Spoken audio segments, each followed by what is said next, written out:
Hi everyone, welcome today. We're going to be presenting on applying to Cerritos College for dual enrollment application, and this workshop is presented to you by the dual enrollment department.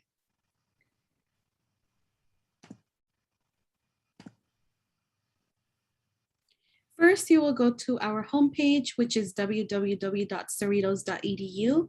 On the upper right-hand corner in the gold yellow button, you'll click Apply Now, and you can see the arrow on your screen. You will be taken to create an account if you haven't done so. So for those of you that have an account, you can make sure to sign in if you already applied for any of the California community colleges, or if you haven't done so, create an account.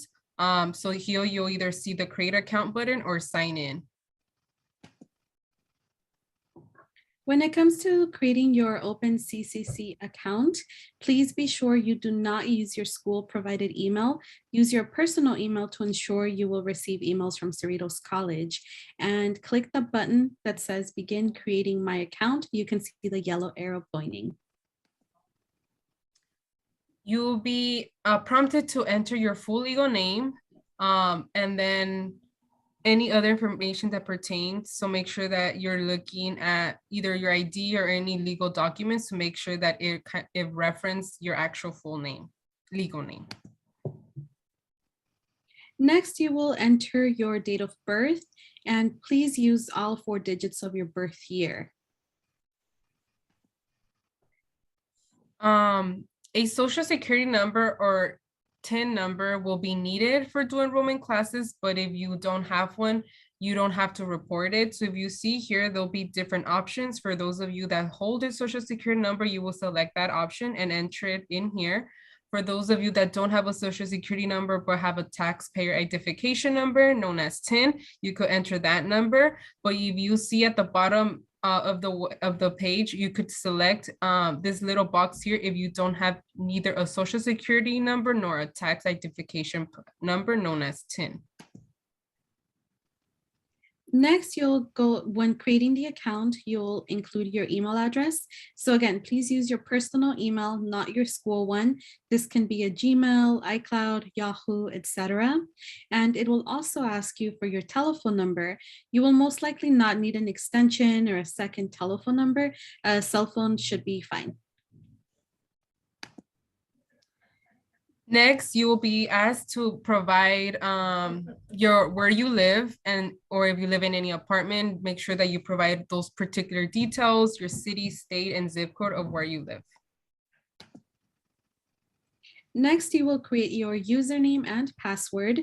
This will be your login information for Openccc account. Please be sure to write down or save your username and password. And you will also be required to create a 4-digit PIN for your account in case you forget your login information. Please take a picture or write down your answers to these security questions. If you forget your login information, you will have the option to answer these questions to recover your account. Once your account is created, you will receive your CCC ID number. However, this is not your Cerritos College student ID number. Your Cerritos College ID number is a 7-digit number. Now that your Openccc account has been created, click Continue to begin the college application. Once you have created your CC account, you're going to receive this email confirmation that you have successfully opened a CC account, and it's just going to have pertaining information of the account and any information relating to this account. So make sure if you want to make a note of it or take a picture, you're more than welcome to do so. Part 2, the Cerritos College application.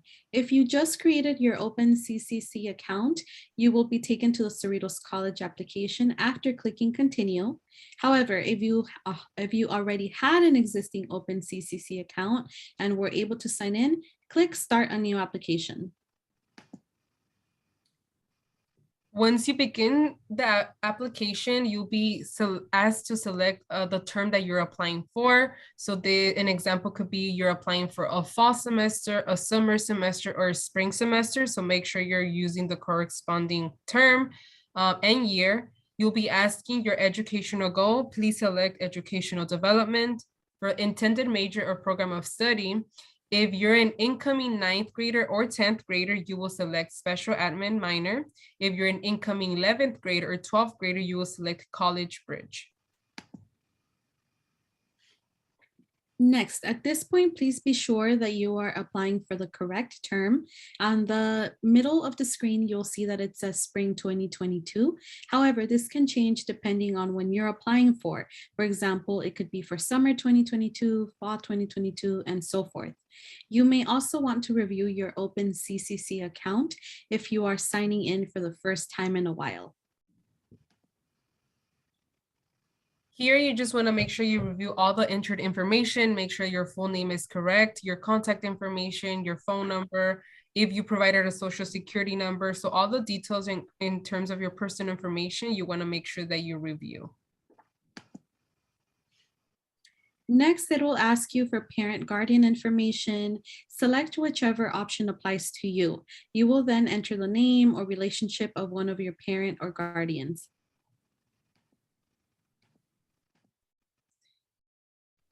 Next, you'll be asked to make sure to select your mailing address if it's the same as your permanent address that you opened with your Openccc account. If it's so, make sure that you select the corresponding box. Then you'll press continue to move forward. Then you'll be asked about your education. So for those of you in dual enrollment or taking dual enrollment courses, you'll be prompted to select enrolling in high school or lower grade and college at the same time. Now for high school education, select will be enrolled in high school or lower grade and college at the same time. You can see it highlighted on the screen. You will be asked in terms of your last school attended, in terms of the state, make sure you select California. Enter the city of your high school or homeschool organization. So you want to make sure you begin by typing out the name of your high school and select the correct high school. For high school transcript information, your application may ask you your highest grade level completed. Depending on your current grade level, you may need to enter your high school GPA, cumulative, unweighted, and the highest level of English or math you have completed. For these, enter the class you completed in the previous year if listed with the highest grade earned. Next, you'll be asked about college education. Please select no degree. For college and universities attended, you'll be selecting none and click continue. Next, it'll ask you about citizenship and military status. For citizenship, if you are undocumented, select other.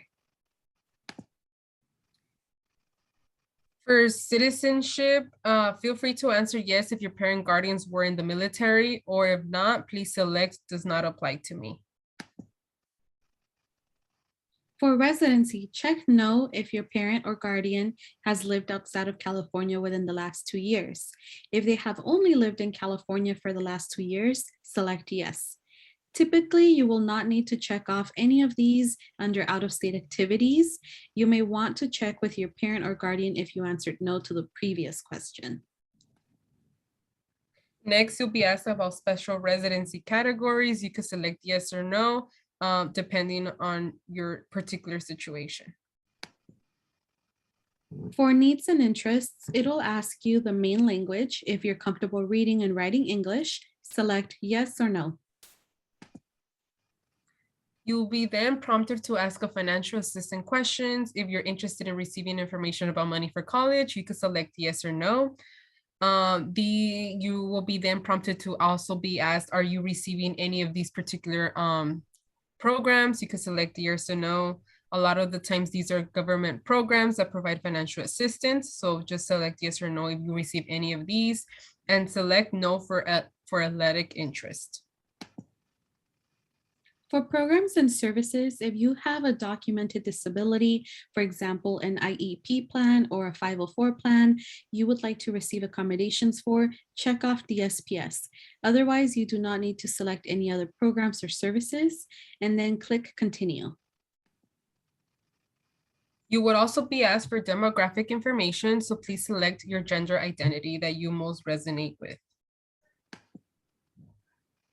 For parent guardian education levels, select the highest level of education both parents or guardians have completed. And for race or ethnicity, if you select yes, you will have more specific options.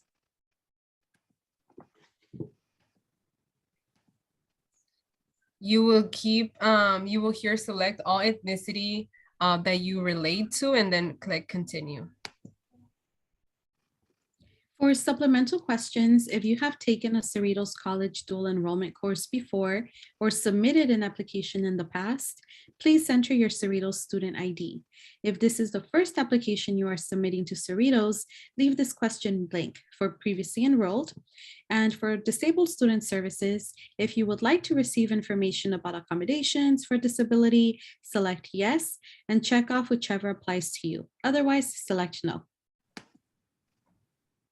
You will then be prompted to ask personal information of how many people do you support. Unless you are a legal independent student, select I'm not supported by family. And the second question will be total household income in previous years. Make your best estimate of your total household income last year. Next, it'll ask you what is your primary race or ethnicity. Select the primary race and or ethnicity and marital status of the student. And then if you are currently employed, select yes. If you're not, select no. It'll also ask you if you have experienced difficulty finding suitable employment, if you intend to enroll in occupational, vocational education programs, select no for those, and skip the intercollegiate sports section. Next, you would also be asked which student services are of interest to you. Please skip to Intercollegiate Sports. For intercollegiate sports, again, select no. Next, you'll be asked about prior education. You'll be asked to ask about your college level. Please make sure you select the 0 through 29.9 units freshman, your high school certification currently in high school, your high school GPA, select the range your GPA falls under, and your high school graduation date when you're expected to graduate. And are you currently receiving benefits from ADFC? If this resonates with you, you feel like this is something you do receive, you can select yes or no. Next, you may skip this section, the military section, but ensure the yes or no questions are answered correctly. You'll then be asked about Workforce Investment Act, similar to the previous question about any military status. So this is just a continuation. Just select yes or no if any of these questions pertain to you. And again, it'll ask you more questions about veteran, military, such as being a member of the Active Reserve, National Guard, and other questions. Please select yes or no, depending on your family status or your guardianship status. Next, you'll be asked about the Family Education Rights and Privacy Act statement and release. So please make sure you take some time to read through this and select yes or no, and that you certified of any of these statements, and then select the appropriate boxes, type your full name, and select continue when finished. Next, when you are about to click or go through the submission process, review your responses. You may review the application before submitting. Ensure that all of the sections have a green check mark next to them. You will see this on the left-hand side of the screen. Green means that they are completed. Yellow means that they are in progress. You'll be then asked to request for consent to release any information. So please make sure you take the time to fully read this in detail and select I consent or I do not consent and select continue. Once you're about to submit your application, it'll give you information that you will be confirming once you check the checkbox. So please make sure to check both of the ones that are listed on the screen. It'll include information that all of the information you submitted pertains to you, that it is accurate, that you're not withholding pertinent information. So again, make sure you review all of these bullet points and check to confirm. Once you're ready, hit submit my application. Great job. You completed the college application. Your Cerritos college application is now submitted. You may click here, which is where it says continue your journey at Cerritos College, to sign out and return to the Cerritos College website. Once you see this page, however, please take a screenshot or write down the confirmation number. Other than that, you will be completed. And this concludes our workshop today. Thank you so much for watching.